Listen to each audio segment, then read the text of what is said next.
अगर कोई आपको नीचा दिखाना चाहता है, तो इसका मतलब है कि आप उससे पहले से ही ऊपर हो। जिंदगी जीने के लिए मिली है, इससे लोग क्या सोचेंगे, यह सोचने में बर्बाद मत करो। किसी के बुरे वक्त में उसका हाथ पकड़ो, सहारा दो, उसे हिम्मत दो, क्योंकि बुरा वक्त थोड़े समय में चला जाएगा, लेकिन वह आपको दुआ जिंदगी भर देता रहेगा। मनुष्य सुबह से शाम तक काम करके उतना नहीं थकता, जितना चिंता और क्रोध के एक क्षण में थक जाता है। संबंध परमात्मा से अच्छी बना लो तो तुम्हें किसी की जरूरत नहीं पड़ेगी, तुम खुद सबकी जरूरत बन जाओगे। सलाह देने तो हजारों आते हैं, लेकिन जब साथ देने की बारी आती है तो केवल भगवान आते हैं। जीतने के बाद तो सारी दुनिया गले लगाती है, क्योंकि जो आज आपके साथ है वह कल आपके खिलाफ हो सकते हैं। बिना मतलब के कोई आपकी इज्जत नहीं करेगा, लेकिन खुद को इतना काबिल बनाओ कि लोग बिना मतलब के भी आपका इज्जत करें। भगवान कहते हैं, सोने से पहले तुम सबको माफ कर दिया करो, और तुम्हारे जागने से पहले मैं तुम्हें माफ कर दूंगा।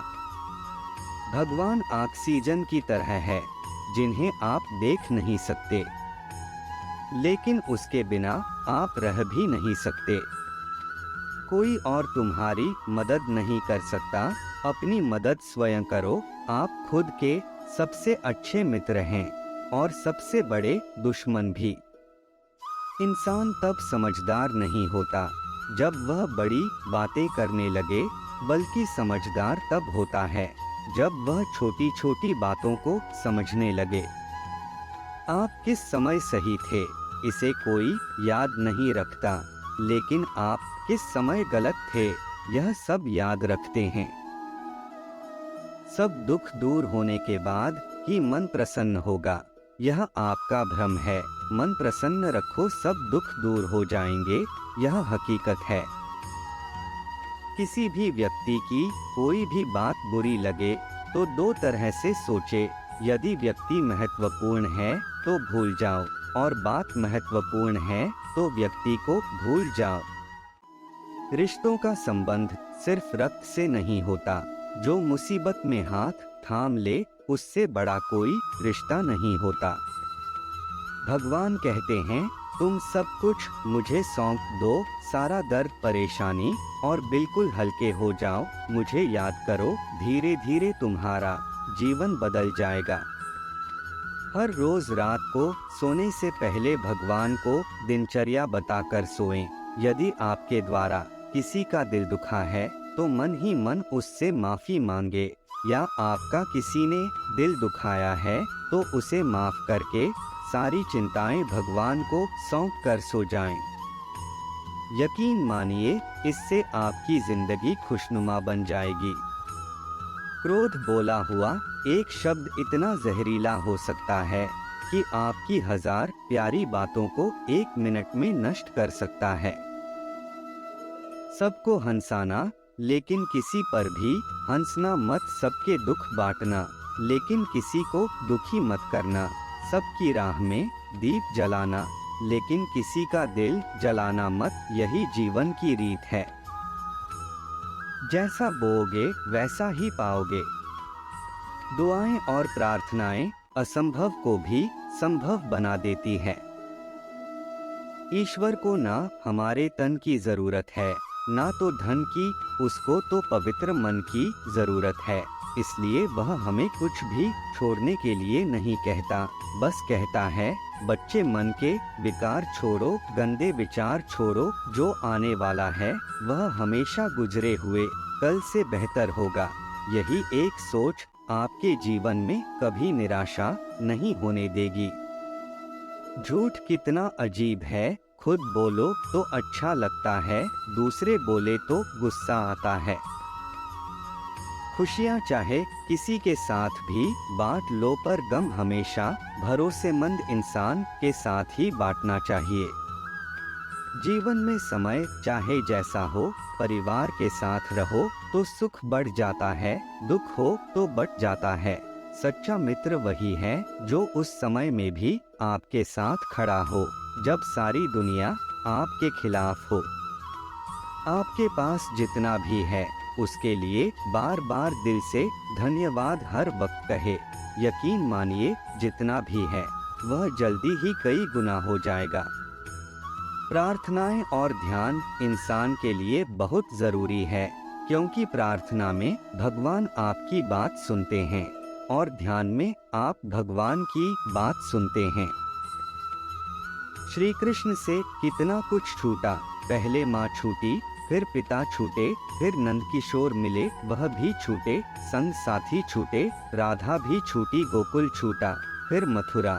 श्री कृष्ण से जीवन भर कुछ ना कुछ छूटता ही रहा। नहीं छूटा तो वह देवत्व, मुस्कान और सकारात्मकता। श्री कृष्ण दुखी नहीं, उत्सव के प्रतीक है। सब कुछ छूटने पर भी खुश कैसे रहा जा सकता है, इससे अच्छा कोई नहीं सिखा सकता। इसलिए हमेशा खुश रहे, सदा मुस्कुराते रहें। जीतने का मजा भी तभी आएगा जब लोग आपके हार का इंतजार करेंगे।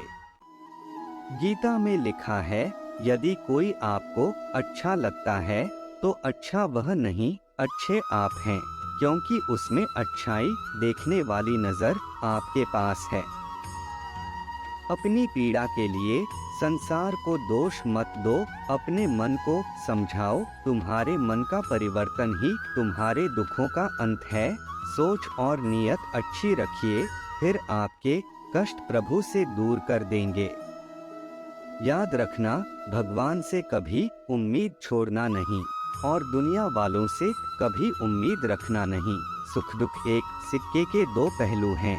जहाँ सुख होगा वहाँ दुख भी होगा, जहाँ दुख होगा वहाँ सुख भी होगा। इसलिए सुख दुख के बारे में बिना सोचे निरंतर अपने लक्ष्य को प्राप्त करने के लिए प्रयास करते रहना चाहिए।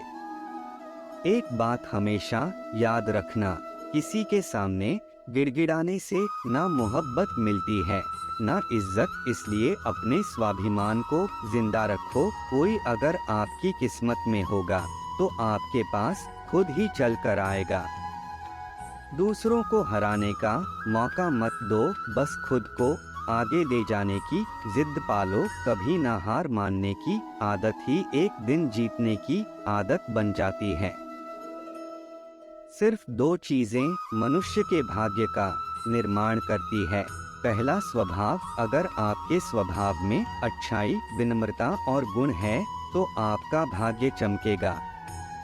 अगर आपका स्वभाव क्रोधी है, आलसी है, तो आपका भाग्य बिखरना अनिवार्य है। इसलिए अपने स्वभाव को मधुर और आकर्षित बनाइए। दूसरा, आपकी वाणी। बोलना तो आदमी 2.5 साल की उम्र में ही सीख जाता है, परंतु कब, कहाँ और कैसे बोलना है उसे यह जिंदगी भर भी नहीं समझ पाता।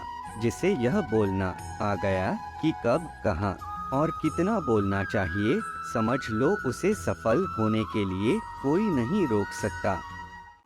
पिता से बड़ा कोई सलाहकार नहीं, माँ की आंखों से बड़ी कोई दुनिया नहीं, भाई से अच्छा कोई भागीदार नहीं और बहन से बड़ा कोई शुभचिंतक नहीं।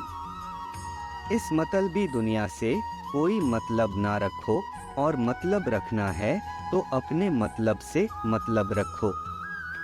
दुआएं मांगने से किसका भला होता है, मिलता तो वही है जो हमने बोया होता है।